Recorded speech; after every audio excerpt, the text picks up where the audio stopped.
Hello दोस्तों, Rajasthan GK and current affairs channel में आप सभी दोस्तों का हार्दिक स्वागत अभिनंदन है। आज 10 नवंबर 2023 के जितने भी महत्वपूर्ण क्वेश्चन बनते हैं उन पर चर्चा करते हैं। तो आइए आज का प्रथम क्वेश्चन देखते हैं। 37वें राष्ट्रीय खेलों में महाराष्ट्र 200 से ज्यादा पदक जीतने वाला बना पहला राज्य। 2 नंबर क्वेश्चन देखते हैं।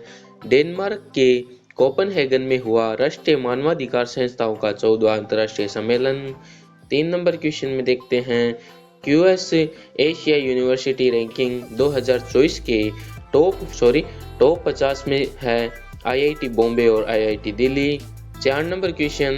अमेजन एलएलएम को प्रशिक्षित करने के लिए ओलंपस एआई मॉडल करेगा विकसित। 5 नंबर क्वेश्चन देखते हैं। 10 नवंबर को बनाया गया आयुर्वेद दिवस 2023। 6 नंबर क्वेश्चन देखते हैं। महाराष्ट्र सरकार ने राज्य की पहली निर्यात प्रोत्साहन नीति को दी मंजूरी। 7 नंबर क्वेश्चन देखते हैं। नई दिल्ली में हुआ इंडस एक्स निवेशक बैठक का आयोजन। 8 नंबर। तमिलनाडु सरकार ने समुद्री पारिस्थितिकी को मजबूत करने के लिए लॉन्च किया प्रोजेक्ट डॉल्फिन। 9 number question. 9 नवंबर को बनाया गया राष्ट्रीय कानूनी सेवा दिवस 2023। 10 नवंबर और आज की क्लास का अंतिम क्वेश्चन है। 2 भारतीय नवाचार सहित 5 नवाचारों ने जीता प्रिंस विलियम का अर्थशॉट पुरस्कार 2023। तो आज के ये महत्वपूर्ण क्वेश्चन हैं जिन पर हम चर्चा करेंगे। तो आइए चर्चा करने से पूर्व आज की मोटिवेशनल लाइन देखते हैं। तो आज की मोटिवेशनल लाइन जो है, अभी तक धूप में चला हूँ, अभी तक धूप में चला हूँ, अब छाँव देखूंगा। मैं नंगे पैर ही सही मंजिल पर पहुंचकर ही अपने पाँव देखूंगा। अभी तक धूप में जला हूँ, अब छाँव देखूंगा। मैं नंगे पैर ही सही मंजिल पर पहुंचने पर ही अपने पाँव देखूंगा। तो आज की ये मोटिवेशनल लाइन थी। तो आइए आज की क्लास का आरंभ करते हैं। तो आज का प्रथम क्वेश्चन था। 37वें राष्ट्रीय खेलों में महाराष्ट्र 200 से ज़्यादा पदक जीतने वाला बना पहला राज्य। तो आइए प्रथम क्वेश्चन से जो अन्य फैक्ट जितने भी हैं उन पर चर्चा करते हैं। तो प्रथम क्वेश्चन में जो राष्ट्रीय खेल का आयोजन हुआ है वो 37वें क्रम के थे और 37वें क्रम के राष्ट्रीय खेलों का आयोजन गोवा के अंदर हुआ है। तो प्रथम टीम है जो महाराष्ट्र रही है, सेकंड टीम है जो सर्विसेज रही है। तो 37वीं जो राष्ट्रीय खेलों का जो शुभंकर है उसका नाम मोगा है। तो 37वें राष्ट्रीय खेलों का आयोजन गोवा के अंदर हुआ है, प्रथम महाराष्ट्र रहा है। तो 37वें राष्ट्रीय खेलों जो थीम वाक्य है वो है गेट सेट गोवा। तो 38वें क्रम के राष्ट्रीय खेलों का आयोजन उत्तराखंड में होगा और 36वें राष्ट्रीय खेलों का आयोजन गुजरात में हुआ था। तो आइए अन्य फैक्ट के अंदर एशियन गेम्स 2022 के समापन पर ध्वजवाहक कौन था।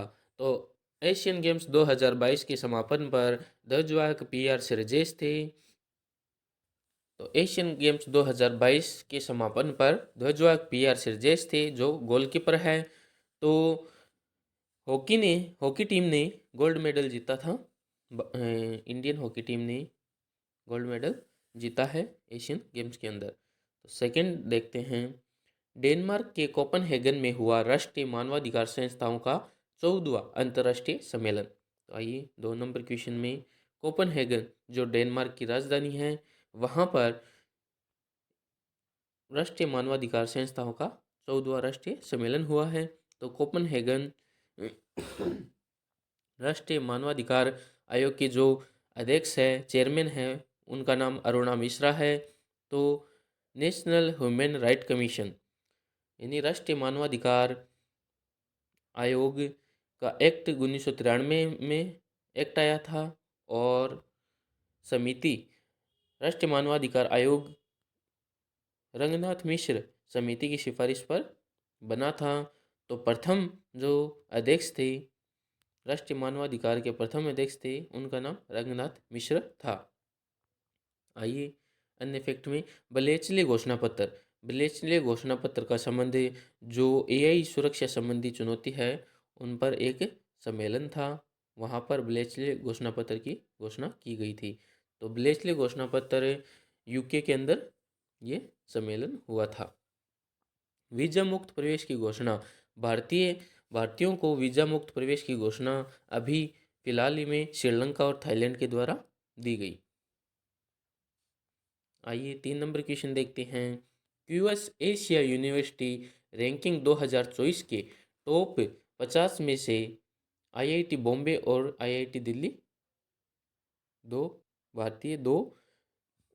यूनिवर्सिटी टॉप रहे। आइए तो 3 नंबर क्वेश्चन में अतिरिक्त फैक्ट में टॉप 50 में भारतीय 2 यूनिवर्सिटी थी, उसमें एक तो आईआईटी बॉम्बे है और दूसरी आईआईटी दिल्ली है। तो आइए 4 नंबर क्वेश्चन देखते हैं। अमेजन एलएलएम को प्रशिक्षित करने के लिए ओलंपस एआई मॉडल करेगा विकसित। ओलंपस से है जो एआई मॉडल विकसित करेगा। तो 4 नंबर के अंदर अन्य फैक्ट के अंदर देखते हैं। ओलंपस एआई मॉडल अमेजन का एआई आधारित भाषा मॉडल है। तो ब्यूरवेस्टिनिक क्या है? ब्यूरवेस्टिनिक एक परमाणु मिसाइल है जो रूस के द्वारा अभी परीक्षण किया गया है, सफल परीक्षण किया गया है। ब्यूरवेस्टनिक परमाणु मिसाइल है जिसका अभी रूस के द्वारा सफल परीक्षण किया गया। 5 नंबर क्वेश्चन देखते हैं। 10 नवंबर को बनाया गया आयुर्वेद दिवस 2023। तो 5 नंबर क्वेश्चन में देखते हैं। तो आयुर्वेद दिवस, तो दोस्तों हमेशा आयुर्वेद दिवस है जो धनतेरस पे मनाया जाता है। तो दीपावली के 2 दिन पूर्व धनतेरस पे आयुर्वेद दिवस बनाया गया। तो धनवंतरी के जन्म दिवस के उपलक्ष्य में आयुर्वेद दिवस बनाया जाता है। तो आयुर्वेद दिवस का से संबंधित जो अभियान है वो है एक स्वास्थ्य के लिए आयुर्वेद अभियान। एक स्वास्थ्य के लिए आयुर्वेद अभियान। आइए नेक्स्ट देखते हैं। महाराष्ट्र सरकार ने राज्य की पहली निर्यात प्रोत्साहन नीति को दी मंजूरी। 6 नंबर क्वेश्चन में देखते हैं। पहली निर्यात प्रोत्साहन नीति 2027-28 तक महाराष्ट्र सरकार के द्वारा पहली निर्यात प्रोत्साहन नीति को मंजूरी दी है। तो महाराष्ट्र सरकार के जो वर्तमान में मुख्यमंत्री हैं उनका नाम एकनाथ शिंदे हैं। तो चर्चा में रही जमरानी बांध परियोजना का संबंध किससे है? तो चर्चा में रही जमरानी बांध परियोजना का संबंध उत्तराखंड राज्य से है। तो युवा मितान परिवहन योजना का संबंध किस राज्य से है? तो युवा मितान परिवहन योजना का संबंध छत्तीसगढ़ राज्य से है। वंदन योजना का संबंध उत्तर प्रदेश राज्य से है। वंदन योजना का संबंध उत्तर प्रदेश राज्य से है। तो नेक्स्ट क्वेश्चन देखते हैं। 7 नंबर क्वेश्चन की बात करें तो दोस्तों नई दिल्ली में हुआ इंडस एक्स निवेशक बैठक का आयोजन। तो नई दिल्ली में इंडस एक्स निवेशक बैठक का आयोजन हुआ। तो किन किन देशों के मध्य हुआ इंडस एक्स बैठक का आयोजन? इंडिया और यूएस के मध्य प्रथम निवेशक बैठक का आयोजन नई दिल्ली के अंदर हुआ। तो नेक्स्ट क्वेश्चन। तमिलनाडु सरकार ने समुद्री पारिस्थितिकी को मजबूत करने के लिए लॉन्च किया प्रोजेक्ट डॉल्फिन। किसने? तमिलनाडु सरकार ने। तमिलनाडु सरकार है, उन्होंने तमिलनाडु सरकार के द्वारा समुद्री पारिस्थितिकी को मजबूत करने के लिए प्रोजेक्ट डॉल्फिन लॉन्च किया है। तो आइए अन्य फैक्ट के अंदर देखते हैं। बात आई है तमिलनाडु की, तो तमिलनाडु की राजधानी चेन्नई है। के स्टालिन यहाँ के जो वर्तमान में मुख्यमंत्री हैं। रविंद्र नारायण या रवि आर एन रवि जो यहाँ के वर्तमान में राज्यपाल है। तो तमिलनाडु की जो भाषा है वो है तमिल भाषा। तो मन्नार बायोस्फीयर रिजर्व कहाँ पर है? तमिलनाडु राज्य में है। तो फिर तमिलनाडु की जो प्रसिद्ध शहर है, नगर है, उनमें से मदुरै, त्रिची, सेलम और कोयम्बटूर है। तो 5 अक्टूबर को डॉल्फिन दिवस बनाया जाता है। और डॉल्फिन को जलीय जीव घोषित किया था कब? राष्ट्रीय जलीय जीव 2009 को डॉल्फिन को घोषित किया गया था। तो अन्य फैक्ट में जो कैरिकियन मुरली है, कैरिकियन मुरली इनका संबंध किससे है? शतरंज खेल से इनका संबंध है। कैरिकियन मुरली का संबंध शतरंज से है जो तमिलनाडु से है। यूके ने स्मार्ट डिस्ट्रिक्ट परियोजना कहाँ लॉन्च की है?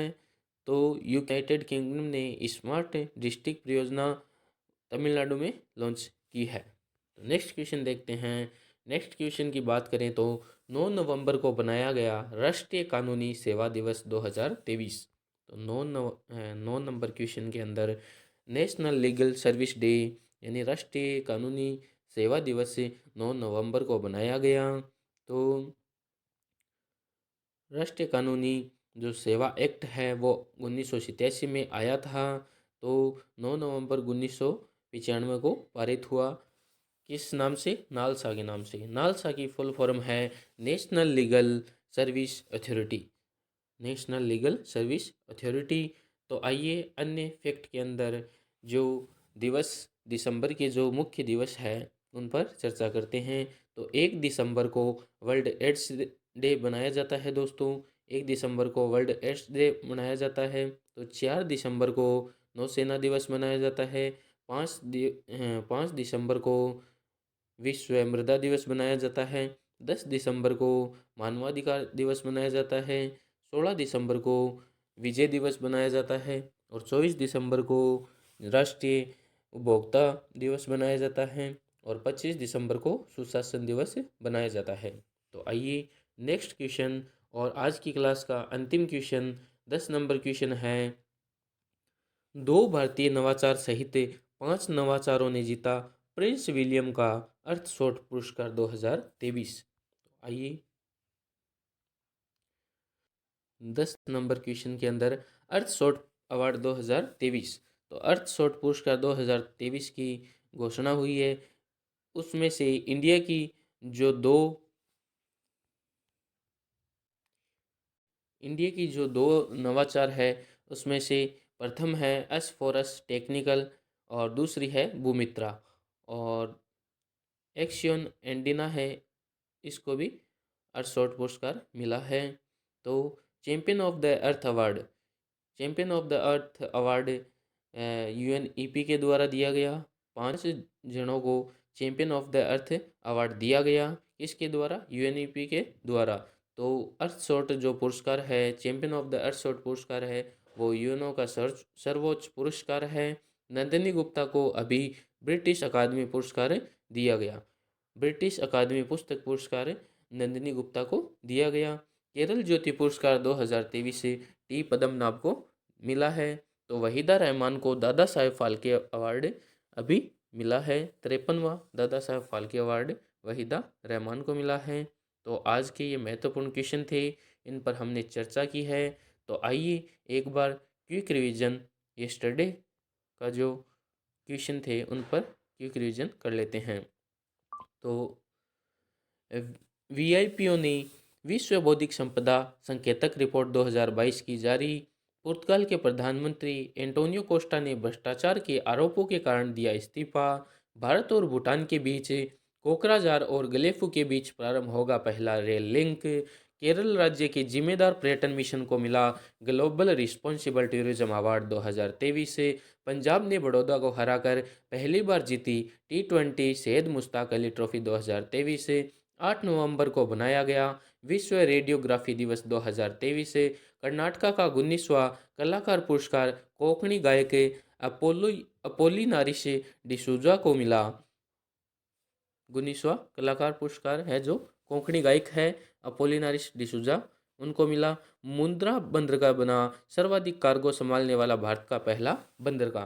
तो ये आज के महत्वपूर्ण क्वेश्चन थे जिन पर हमने चर्चा की है। आशा करता हूँ आपको क्लास अच्छी लगी होगी। यदि क्लास अच्छी लगी हो तो क्लास को लाइक करें, शेयर करें और सब्सक्राइब करें। धन्यवाद। जय हिंद, जय भारत।